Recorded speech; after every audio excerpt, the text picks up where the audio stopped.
अस्सलाम वालेकुम व्यूअर्स, मैं Mohammad Zubair MZ health technician से आज आपको इंजेक्शन होता है सेफोपिराज़ोन सुल्बेक्टम, तो किस तरह से उसको तैयार करते हैं और किस तरह से लगाते हैं। तो बहुत से लोग कंफ्यूज होते हैं, जिन स्टूडेंट होते हैं ख़ास तौर पे उनको इस चीज़ के बारे में इल्म नहीं होता, तो वो सीख रहे होते हैं, तो उसके लिए बड़ी आसानी होगी उनके लिए, तो अच्छी मालूमात उनके लिए होगी। तो तरीक़ेकार मैं आपको समझाऊँगा किस तरह से इंजेक्शन लगता है, तो मेरी वीडियो को पूरा आखिर तक देखिएगा।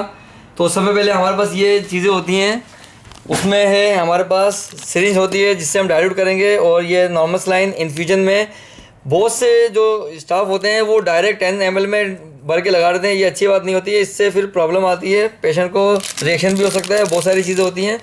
तो हमेशा इन्फ्यूजन में पाउडर फॉर्म में जो इंजेक्शन होते हैं इन्फ्यूजन में ही लगाने चाहिए। तो हमारे पास ये नॉर्मल सलाइन है 100 ml चैम्बर भी आता है।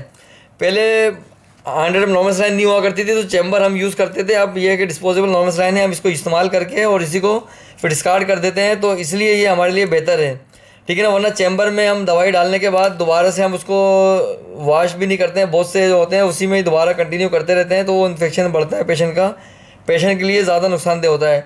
तो ये नॉर्मल सलाइन 100 ml की इसलिए बेहतर है कि ये डिस्पोजेबल होती है, हम एक दफ़ा यूज़ करके इसको फेंक देते हैं, और इसमें 100 ml होता है फ्लूइड। तो सबसे पहले हम इसको ड्रिप को बनाएंगे। इंजेक्शन बनाने से पहले आप पहले आईवी लाइन को क्लियर कर लें कि आईवी लाइन आपकी चल रही है, चल रही है, वरना आईवी लाइन लगाने के बाद हम इंजेक्शन डालने के बाद फिर उसको हम जब तैयार करते हैं नॉर्मल लाइन को, जब हम उसको ड्रिप में डालेंगे तो उससे फिर ये होता है कि कभी कैनोला ख़राब होता है, कभी कोई मसला होता है, तो वो ड्रिप ज़ाया होती है, फिर इंजेक्शन भी ज़ाया होने का खतरा होता है, कॉस्टली इंजेक्शन होता है। तो सेफोपिराज़ोन सुल्बेक्टम को लगाने का तरीका बता रहा हूँ, उसमें 1 ग्राम होता है और 2 ग्राम होता है। ये सेफोपिराज़ोन सुल्बेक्टम इसका फार्मूला है, इसका जेनिक नेम है, इसके कंपनी नेम होते हैं जो मशहूर कंपनियाँ हैं, सुल्दोन होती है और सीबे के नाम से होती है और बहुत सारे नामों से आती है। तो ये हमने 10 cc सिरिंज को हमने, ये नॉर्मल सलाइन भी अच्छी है, रबर सील में होती है, तो इसको हमने इसी में से ही हमने फ्लूइड ले लिया 10 ml।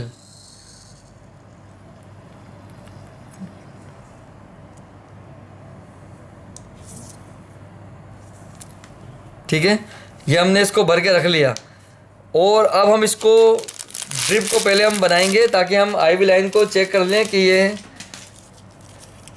और रनिंग पे है या नहीं है, ठीक है। तो हमने सबसे पहले ये ड्रिप सेट लिया, उसका जो रोलर है इसको हम बंद कर देंगे पहले, ठीक है। ड्रिप को होल्ड कर देंगे ताकि वो एयर ना जाए। अब हम इसके ये देखिए, ये हमने ये लगा दिया, ठीक है। रबर सील में ये होता है कि इसकी पकड़ अच्छी होती है, अच्छी तरह से ये होल्ड कर देता है और ये सील हो जाता है। ये देखिए हमने चैम्बर दबाया, ठीक है, थोड़ा सा चैम्बर दबाने के बाद देखिए एयर अभी, क्योंकि हमने यहाँ से बंद कर दिया था तो ये एयर इसकी आगे नहीं जा रही, वही रुका हुआ है। अब हम इसको हैंग कर देंगे, ठीक है।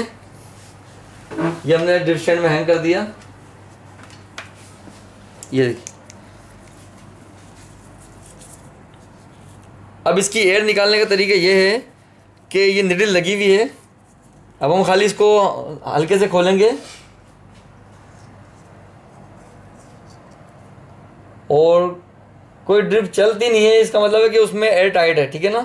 उसके लिए फिर हम इसको प्रिक करेंगे ताकि इसमें एयर लूज हो जाए थोड़ी सी, ठीक है। अब ये देखिएगा,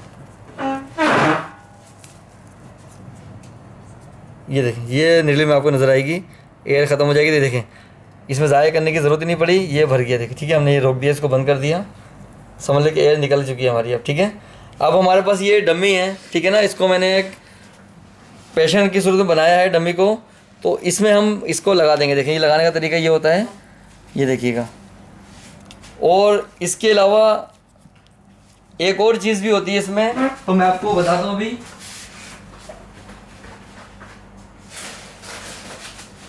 कभी ऐसा होता है कि मतलब बहुत ज़्यादा दिन की वजह से 2-3 दिन हो जाते हैं तो ब्लॉक हो जाता है, उसको वॉश करने के लिए हम 3 ml इसमें डायरेक्ट डाइल्यूट वो वाटर डाल देंगे, या फिर हम इसी फ्लूइड को लेकर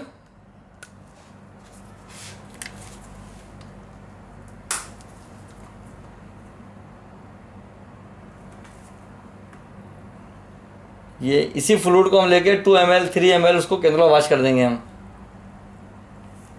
समझ लीजिए कैनोला 3-4 दिन पुराना है, 3 दिन पुराना है, वैसे 3 दिन बाद हमें चेंज करना चाहिए कैनोले को, ठीक है ना, वरना पेशेंट के पेन होता है। फिर भी अगर कोई ऐसी सेटिंग नहीं बन रही होती है, तो प्रॉब्लम हो रही होती है, तो ये हमने इसको निकाला, समझ लें कि ड्रिप नहीं चल रही है अभी, हमने निकाला इसको और हमने इसमें फ्लूइड डाला है, 2 ml डाल दिया कैंडल वॉश करने के लिए। देखिए ये, ठीक है, ये फ्लूइड डाल दिया। अब उसके बाद हम इसको लगाएंगे, ठीक है। तो ये देखें ड्रिप चल रही है, देखें, ये देखिएगा, यानी कि हमारी ड्रिप अब रनिंग पे इस्तेमाल के लिए सही है, ठीक है। तो ड्रिप अपनी जगह जा रही है, ड्रिप को थोड़ा सा स्लो कर दें ताकि फ्लूइड कम ना हो। ये देखिएगा, थोड़ा स्लो कर दी ड्रिप। और उसके बाद हमने ये पाउडर फार्म में हमने ये बनाया, ठीक है। इसकी सील होती है, कोशिश करें कि विदाउट सील के इंजेक्शन कभी यूज़ ना करें, क्योंकि उसमें डाउट होता है कि कभी कोई किसी ने कोई ना कोई मसला कर दिया, उसमें कोई इन्फेक्शन डाल दिया, कोई चीज़ ऐसी डाल दी हो, कोई बहुत सारे मसले होते हैं कि इसलिए हर चीज़ को पैक यूज़ करें। इसको हमने खोला और इसको हमने डाइल्यूट के लिए वाटर डाल दिया, ठीक है। और इसके वाल पे जो पाउडर होता है तो इस तरह घुमाते रहें इसको, और पाउडर प्रेस करते हैं, इसमें वाटर प्रेस करते रहें, और इसके बाद इसको खींच लें, ठीक है। ये देखें एयर पहले से मौजूद होती है इसके अंदर, तो ये देखिएगा, ठीक है। अब इसको अच्छी तरह नीडल को लगाएं और ये रख दें, ठीक है। इसी को हमने दोबारा यूज़ करना है, और कोशिश करें कि यूँ पकड़ें इसको, इंजेक्शन को हिलाने से पहले हिलाएंगे जिस तरह, तो इस तरह भाई कोई बहुत से लोग होते हैं इसके ऊपर उंगली रख देते हैं, फिंगर रख देते हैं, तो वो जरासीम उसमें चले जाते हैं फिर नीडल के ज़रिए। तो यूँ पकड़ के रखें और ऐसे ऐसे इसको हिलाएं अच्छी तरह से।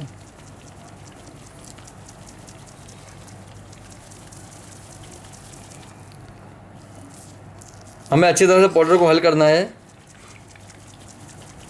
ताकि पूरी पाउडर फॉर्म इसमें अच्छी तरीके से डाइल्यूट हो जाए और अच्छी तरह से हम इसको पेशेंट को यूज़ करते हैं, ठीक है।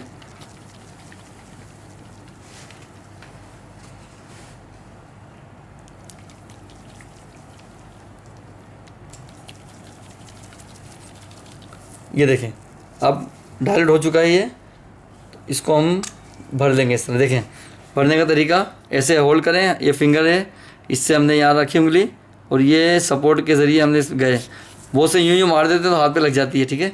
बिल्कुल टिप थोड़ी नीचे रखें और ये इसको पुश करें, पुल करें, सॉरी। ये देखें बिल्कुल डाइल्यूट हो चुका है पाउडर, ठीक है।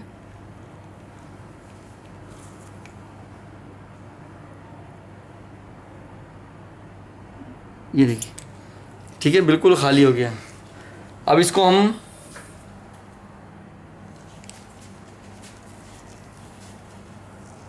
इसमें डाल देंगे, ठीक है। इसमें नरम जगह दी होती है, इस ड्रिप में ये फ़ायदा है कि नरम जगह दी होती है जहाँ से हम डालेंगे। देखिए नरम जगह है, यहाँ से इजीली चलेगी ये,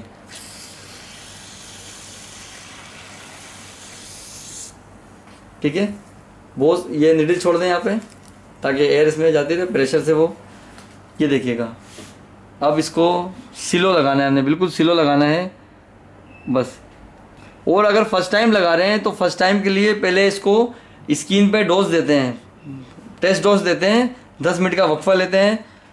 अगर पेशेंट को कोई प्रॉब्लम नहीं हो रही है, उसके लिए कोई सर में दर्द, हाथों पे एलर्जी हो जाना, रेडनेस हो जाती है हाथों पे, ये एलर्जी की अलामत होती है, वोमिटिंग होने लग जाती है, सर में दर्द होने लग जाता है, तो फिर उसको इंजेक्शन को ना लगाएं।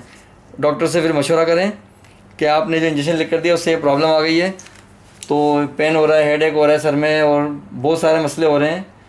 और अगर ये 10 मिनट के अंदर कोई प्रॉब्लम नहीं आती तो फिर अगली दफ़ा जब लगाएंगे तो आप आंख बंद करके लगा सकते हैं, बिल्कुल टेस्ट डोज के बगैर। क्योंकि एक दफ़ा टेस्ट डोज दे देते हैं, इंजेक्शन अगर आपको लग जाता है, सही होता है, मसला नहीं होता, तो फिर आप इसको कंटिन्यू मतलब लगा सकते हैं जो डॉक्टर की डोज के हिसाब से होता है।